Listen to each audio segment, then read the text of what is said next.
Assalamualaikum warahmatullahi wabarakatuh. Yang terhormat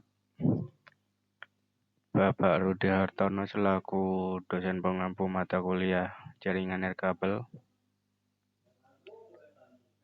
Dan di sini saya akan mempresentasikan materi yang berjudul teknologi nirkabel, yaitu tentang Bluetooth, Zigbee, dan LTE.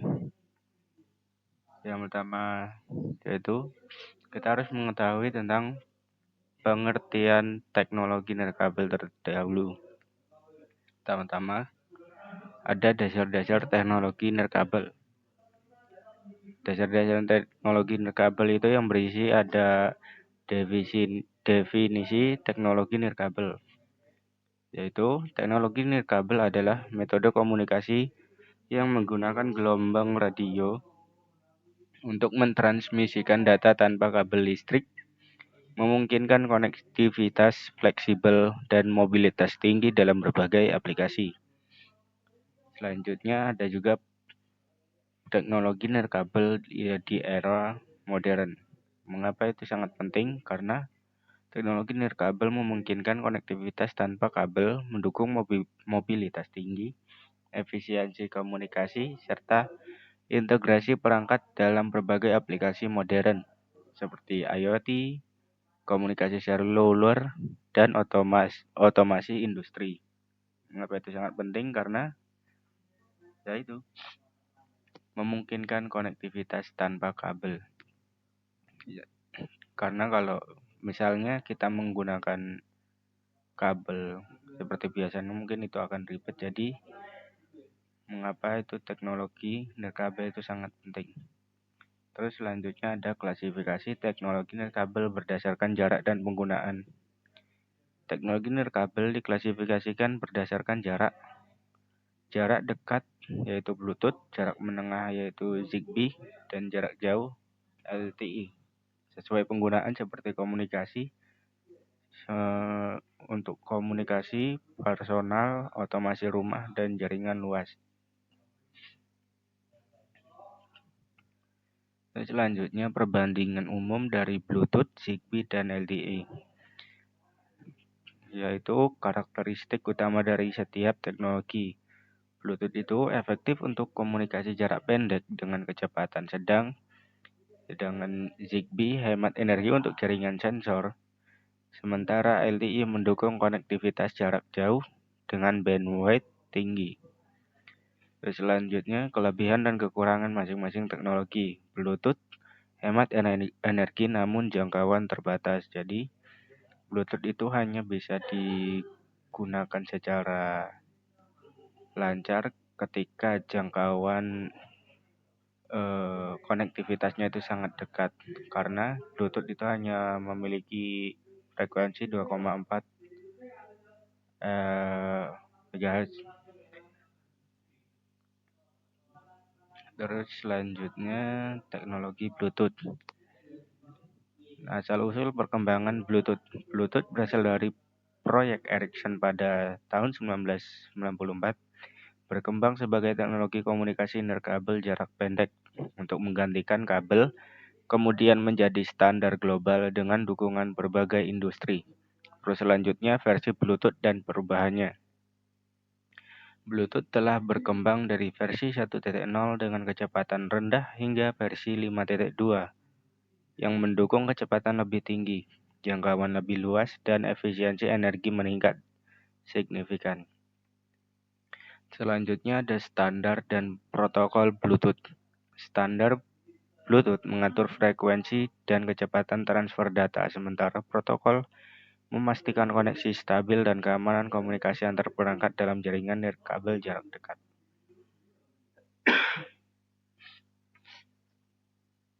Selanjutnya aplikasi dan kegunaan Bluetooth. Yang pertama yaitu penggunaan di perangkat konsumen. Bluetooth banyak digunakan pada perangkat konsumen seperti earphone nirkabel, smartwatch, dan speaker portable untuk koneksi tanpa kabel yang mudah dan hemat energi. Terus yang kedua, Bluetooth di industri dan IoT. Bluetooth digunakan dalam industri dan IoT untuk koneksi perangkat nirkabel, monitoring mesin, otomatisasi pabrik, serta pengumpulan data secara real-time, meningkatkan efisiensi dan produktivitas. Selanjutnya ada keterbatasan dan tantangan Bluetooth. Bluetooth memiliki keterbatasan jangkauan pendek dan kecepatan transfer data terbatas, serta rentan terhadap intervensi sinyal, yang menjadi tantangan dalam aplikasi jarak jauh dan perangkat dengan kebutuhan bandwidth tinggi. Terus selanjutnya teknologi Zigbee. Pengertian dan karakteristik dari Zigbee. Zigbee adalah protokol nirkabel hemat energi untuk komunikasi jarak pendek menggunakan arsitektur lapisan yang mendukung jaringan mesh, cocok untuk aplikasi otomasi dan sensor.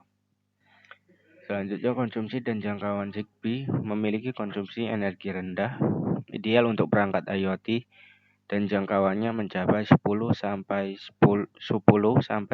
meter. Cocok untuk komunikasi jarak pendek dalam jaringan sensor dan otomatisasi rumah. Selanjutnya ada protokol dan standar Zigbee. Protokol Zigbee menggunakan IEEE 802.15.4 yang mengutamakan komunikasi nirkabel berdaya rendah, hemat energi, dan jangkauan luas untuk aplikasi IoT dan otomasi rumah. Selanjutnya, aplikasi dan kegunaan Zigbee. Zigbee yaitu dalam otomasi rumah dan smart city, memungkinkan kontrol perangkat rumah secara efisien dan hemat energi, mendukung integrasi sensor dan aktuator dalam otomasi rumah, serta pengelolaan infrastruktur cerdas di smart city. Selanjutnya, implementasi di sistem sensor dan IoT banyak digunakan dalam sistem sensor dan IoT karena konsumsi daya rendah, koneksi stabil, serta mampu mengelola jaringan perangkat yang luas secara efisien. Selanjutnya, kelebihan dan keterbatasan Zigbee. Dari kelebihannya yaitu hemat energi, biaya rendah, ideal untuk IoT dan otomasi rumah. Namun keterbatasannya, kecepatan datanya rendah, jangkauannya terbatas, kurang cocok untuk transmisi data besar. Selanjutnya, teknologi LTE.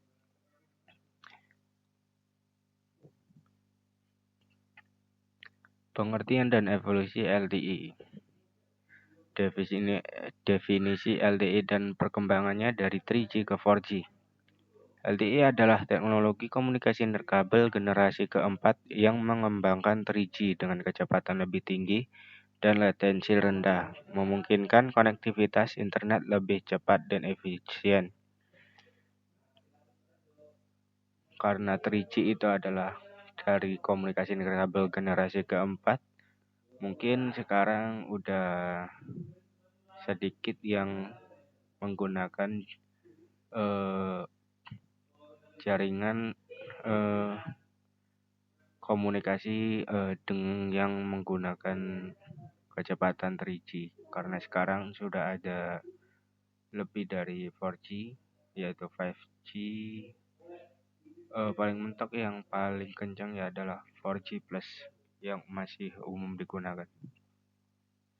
Selanjutnya, arsitektur dan standar LTE. LTE menggunakan arsitektur Al-IEEE dengan E-UTRAN dan EPC, mendukung standar 3G PB rilis 8 ke atas untuk komunikasi data cepat dan efisiensi pada jaringan seluler generasi keempat. Selanjutnya, keunggulan LTE dalam komunikasi seluler. LTE menawarkan kecepatan data tinggi, latensi rendah, dan kapasitas lebih besar, mendukung pengalaman komunikasi seluler yang lebih responsif dan efisien dibanding teknologi sebelumnya. Selanjutnya, aplikasi dan peran LTE. Penggunaan LTE dalam jaringan seluler dan internet cepat. LTE memungkinkan koneksi internet cepat dan stabil dalam jaringan seluler, mendukung streaming video, panggilan VoIP, dan layanan data besar dengan latensi rendah serta kapasitas tinggi. Seperti yang saya sedikit jelaskan yang tadi. Yang sekarang itu koneksi internet yang cepat sekarang bukan 3G lagi, namun 4G ke atas, yaitu 4G plus atau 5G. Tergantung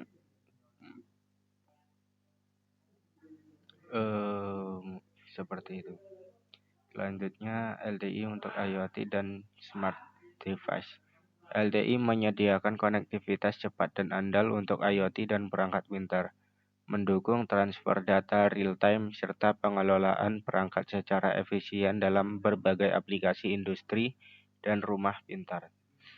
Selanjutnya, tantangan dan pengembangan LTE ke depan. Tantangan LTE meliputi kebutuhan kecepatan data lebih tinggi dan latensi rendah. Pengembangan fokus pada 5G, meningkatkan efisiensi spektrum, serta integrasi IoT untuk konektivitas lebih luas. Nah, jaringan tercepat untuk saat ini yaitu 5G. Ini adalah perbandingan singkat dari Bluetooth, Zigbee, dan LTE. Dari aspek jangkauan, Bluetooth itu pendek, yaitu antara 10 meter sampai antara 1 sampai 100 meter. Kemungkinan paling cepat ya berjarak 10 meter, namun kalau di atas jaraknya 10 meter, mungkin jangkauan konektivitasnya sangat rendah. Terus selanjutnya Zigbee, pendek menengah. LTE sangat luas.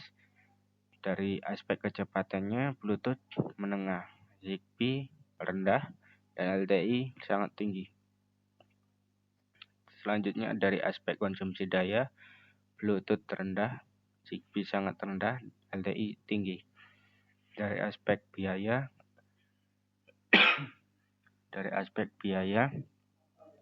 Bluetooth gratis, Zigbee gratis, LTE berbayar, pulsa atau paket data. Dari aspek aplikasi utama, Bluetooth perangkat pribadi, Zigbee IoT dan otomasi, LTE internet seluler. Kesimpulannya, teknologi ketiga ini memiliki keunggulan masing-masing dan dipilih berdasarkan kebutuhan spesifik aplikasi seperti jangkauan, kecepatan data, konsumsi daya, dan biaya operasional. Terima kasih, itulah presentasi dari saya Nedi Firmansyah. Kurang dan lebihnya saya mohon maaf. Apabila ada salah kata, saya mohon ampun, saya akhiri. Assalamualaikum warahmatullahi wabarakatuh.